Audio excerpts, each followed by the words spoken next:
आज का टॉपिक इतना इंटरेस्टिंग और स्पाइसी है कि मेरा मन कर रहा था कि जब मैं आपसे इस टॉपिक पे बात करूं तो ऐसे ना आग जलता हुआ दिखाऊं, ऐसे बिजलियां चमकते हुए दिखाऊं, लेकिन मेरी एडिटिंग स्किल उतनी अच्छी नहीं है, तो मैंने सोचा प्लान ड्रॉप ही कर देते हैं। जेलस एक ऐसा इमोशन है जिसको हर इंसान ने अपनी ज़िंदगी में कभी ना कभी एक्सपीरियंस किया होगा।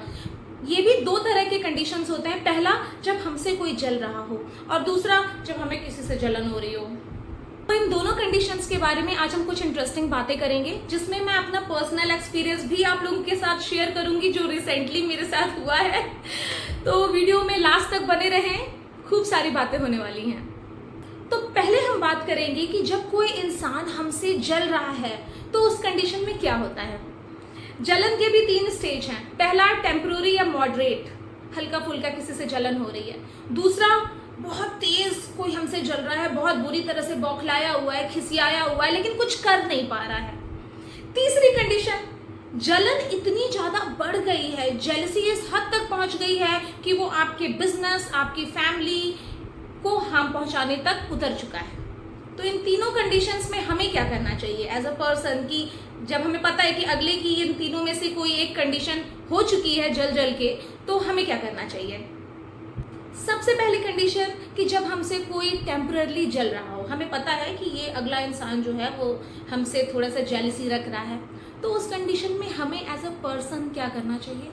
हमें उस इंसान से पोलाइटली बिहेव करना चाहिए, जितना ज़्यादा मॉडेस्ट हो सकते हैं आप उसके साथ होइए। मैं आपको बता रही हूँ कि अगर ये फीलिंग टेम्पररी है तो वो वहीं पे सप्रेस हो जाएगी। वो इंसान आपसे जलना छोड़ के हो सकता है आपसे दोस्ती कर ले, आपके साथ अच्छे से घुले मिले और उसकी वो जो प्रॉब्लम है वो वहीं पर खत्म हो जाए। देखिए, ये एक इमोशंस है, जेलसी बाकी इमोशंस की तरह ही है, हर इंसान में होती है, थोड़ी बहुत हर इंसान में होती है, आप डिनाई नहीं कर सकते। बट जब किसी इंसान के मन में ये जेलसी बहुत अंदर तक घर कर जाती है, बाकी सारी फीलिंग्स को वो दबा देती है, तब वो इंसान परेशान होने लगता है, बौखलाने लगता है, अपना सब कुछ घर परिवार सब छोड़ के वो अगले के बारे में सोचता है कि हे भगवान, इनके पास इतना सब कुछ क्यों है, मुझे कितनी जलन हो रही है, इनके पास बड़ी गाड़ी है, बड़ा घर है, इनका बच्चा वेल बिहेव्ड है, मेरे पास तो डब्बे जैसी गाड़ी है, मेरा तो घर भी छोटा है, मेरा तो बच्चा भी हर जगह थूकता रहता है, मैं क्या करूं, किस तरह से मैं इसको नुकसान पहुंचाऊं। बट वो इंसान कुछ कर नहीं सकता, ये सेकंड लेवल है ना, वो सिर्फ खिसियाएगा, हर जगह बातें करेगा, बट वो प्रैक्टिकली कुछ भी नहीं कर सकता।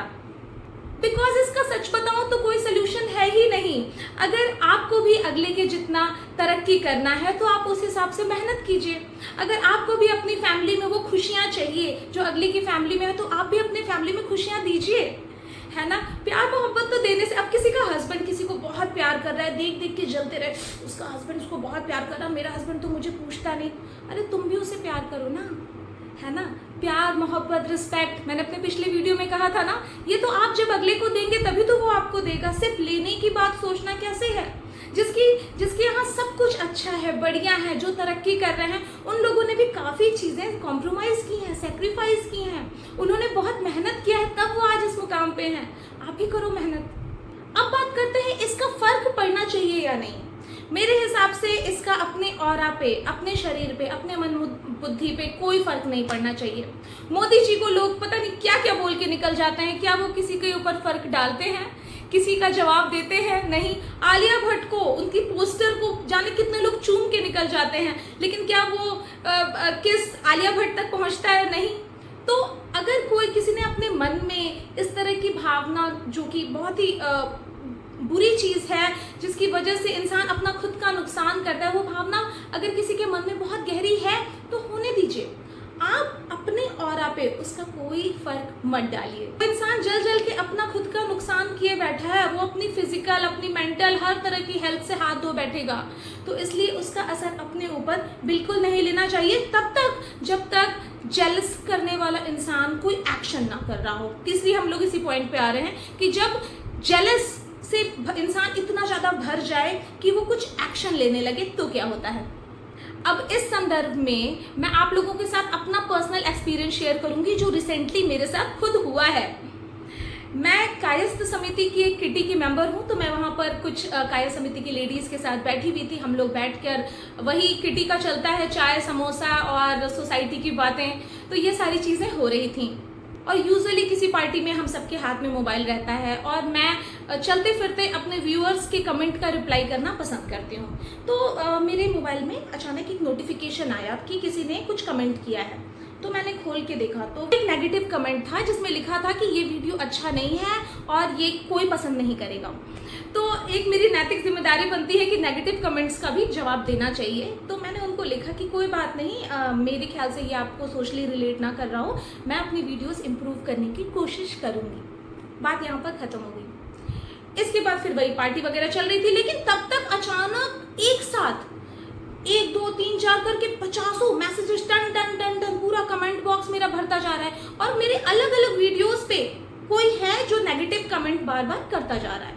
तो वो मैसेज के बज रहे थे, तो फिर मैंने वहाँ पे जो हमारे मेंबर्स थे, जो हमारी फ्रेंड्स थे, उनके साथ मैंने शेयर किया। मैंने बोला ये देखो जाने कौन है, लगातार नेगेटिव कमेंट्स किया जा रहा है। मैंने 2-4 जल्दी जल्दी डिलीट भी किया कि ये क्या किस तरह का नेगेटिव इम्पैक्ट पड़ेगा, ये किस तरह के मैसेजेस कर रहे हैं, लाइक ये यूट्यूब पे वीडियोस मत डालो, ये अच्छे वीडियोस तुम नहीं बनाते हो और खुद तो जर्मन प्रोडक्ट्स यूज करते हो और दूसरों को कहते हो कि एंटी एजिंग क्रीम नहीं यूज करना चाहिए, ब्ला ब्ला ब्ला, जाने कितने सारे मैसेजेस। मुझे हंसी भी आ रही थी इस बात पे और मैं दूसरों को भी पढ़ा रही थी लिटरली।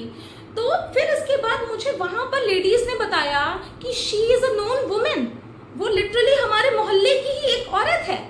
फिर मुझे वहीं पर पता चला कि she is a boycotted depressed women, patient of agoraphobia, she has some history of domestic violence etcetera etcetera. लोग वहाँ पे बातें करने लगे और आपको तो पता ही है कि किटी पार्टीज में इन तरह की बातों में कितनी स्पाइस मिलता है लोगों को, वॉट एवर। तो लेकिन मेरी एक फ्रेंड मेरे पास आई और उसने बोला कि Pragya you have to take action of this, तुम्हें ना इसका एक्शन लेना चाहिए कि इसने इस तरह के मैसेजेस नेगेटिव कमेंट क्यों किए। तो मैंने बोला why do I take action, मैं किसी और के कमेंट्स की वजह से अपना ऑरा, अपना मेंटल पीस क्यों खराब करूं, जब मैं एक ऑनेस्ट टैक्स पेयर हूँ, मैं गवर्नमेंट की हेल्प लूंगी।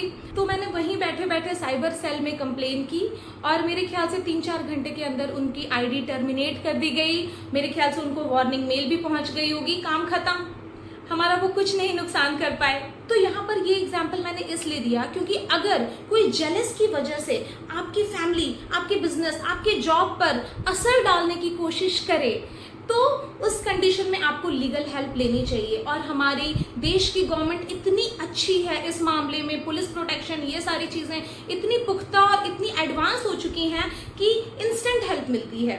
इनमें से जो भी एक्शन आपको ठीक लगे लीजिए, लेकिन उसका असर अपने ऊपर बिल्कुल ना पड़ने दें। अब दूसरी बात करते हैं कि जब हमें किसी से जलन की भावना हो तो हम क्या करें, क्योंकि ये एक कॉमन नेचुरल फीलिंग है, हमारे अंदर भी आ सकती है, मेरे अंदर भी, आपके अंदर भी थोड़ी बहुत होगी ही। तो इस कंडीशन में भी क्या करना चाहिए, मैं इस संदर्भ में भी आपको अपनी लाइफ की ही एक एक्सपीरियंस शेयर करूंगी। मेरी एक क्लासमेट थी रुचिका शर्मा, ये कॉलेज टाइम की बात है, engineering first year, what a coincidence, Sharma. Anyways, तो हमारा अगले दिन फिजिक्स का प्रैक्टिकल एग्जाम था and we were so nervous कि प्रैक्टिकल एग्जाम में लिखने को तो कुछ भी लिख देते हैं, लेकिन प्रैक्टिकल में तो सामने एग्जामिनर के हमें बताना होगा। तो हम दोनों रात भर बैठ के अपना पढ़ाई वगैरह कर रहे थे। नेक्स्ट डे हम परीक्षण कक्ष में गए और कोइंसिडेंसली हमें एक ही परीक्षण करने को मिला, अवतल लेंस उत्तल लेंस। मैं हिंदी मीडियम की पढ़ी हुई हूँ, तो इस पे हमें परीक्षण करना था। तो पहले तो हमने कर लिया लेंस वेंस एडजस्ट करके। इसके बाद हुआ कि एग्जामिनर के सामने ऐसा कैसे बोले, थ्योरी तो अच्छी गई है, प्रैक्टिकल भी बहुत अच्छा हो जाए। तो लिटरली मैंने उसको बताया कि यार ये चीज़ें जब एग्जामिनर पूछेगा तो हम इस तरह से डिस्कस कर लिया हमने कि हम इस तरह से एग्जामिनर को अपनी प्रस्तुति देंगे। संजोग से पहले उसका नंबर आ गया, उसको एग्जामिनर ने बुलाया और वो जाके बहुत ही बेहतरीन तरीके से उसने अपना प्रेजेंटेशन दिया, पूरा एक्सपेरिमेंट अच्छे से समझाया और एग्जाम्पल्स भी दिए।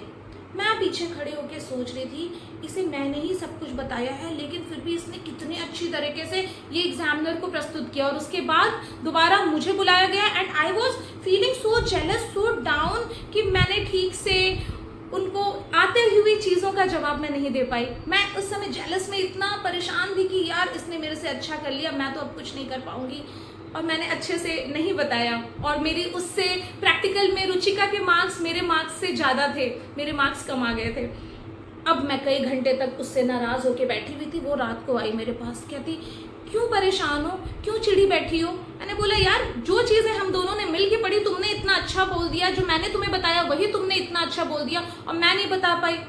तो उसने मुझे समझाया कि हम दोनों ने एक मैटर को डिस्कस किया था, मैंने उसको इम्प्रोवाइज करके बेहतर तरीके से एग्जामिनर के सामने प्रस्तुत किया, और तुम पता नहीं क्यों इस सोच को इतना ज़्यादा अपने मन में बिठा ली कि उसने मुझसे बेहतर बोला, तुम कुछ नहीं बोल पाई, ये फीलिंग ही तुम्हारा नुकसान कर गई। तब मुझे ये बात समझ में आया कि जेलस की फीलिंग अपना खुद का नुकसान करती है। अगर हमें किसी को देखकर, उसकी अच्छी चीज़ों को देखकर अगर जलन की भावना आए भी ना, तो हमें ये सोचना चाहिए कि वो आखिर ऐसा क्या कर रहा है जिसकी वजह से वो हमसे ऊपर बढ़ रहा है। हमें भी वैसा ही करना चाहिए, हमें भी उसका ट्रिक अपनाना चाहिए। कुछ नहीं तो जाके पूछ लेना चाहिए, भाई तुम ये कैसे कर रहे हो, मैं भी तुम्हारे जितना बनना चाहता हूँ या तुमसे बेहतर बनना चाहता हूँ। तो इस तरह से हमने छोटी उम्र में ये सारी चीज़ें एक्सपीरियंस भी की, सीखा भी, समझा भी, और फिर हमारी दोस्ती इतनी अटूट हो गई कि हम रात में हॉस्टल के मेस में जाके हम दोनों मटर पनीर में से पनीर छांट रहे थे। और आज भी मैं अपने आप को ये बात कभी भी भूलने नहीं देती हूँ कि उस लड़की ने उस वक्त पर मुझे ये सबक दिया था, उससे मैंने ये लेसन सीखा था, और आज वो मेरी एक सबसे अच्छी दोस्त भी है। इस बात का मुझे बहुत गर्व है। हर इंसान फीलिंग से ही तो मिलकर बना है, आप हम चाहे जो भी हो, बट जिस इंसान को ये पता है कि किस समय किस फीलिंग्स को हवा देनी चाहिए, किस समय किस फीलिंग्स को सप्रेस कर देना चाहिए, सही मायनों में वही इंसान सुखी रह सकता है और तरक्की कर सकता है। बस इतनी सी बातें करनी थी मुझे आज आप लोगों से। अगर आपको ये वीडियो यूज़फुल लगता हो, आपको लगता है आप किसी के साथ शेयर कर सकते हैं, तो ज़रूर कीजिएगा। आपके कमेंट्स का भी मुझे बेसब्री से इंतज़ार रहेगा। मिलते हैं अपने नेक्स्ट वीडियो में, तब तक के लिए बाय बाय, अपना खूब ख्याल रखिएगा।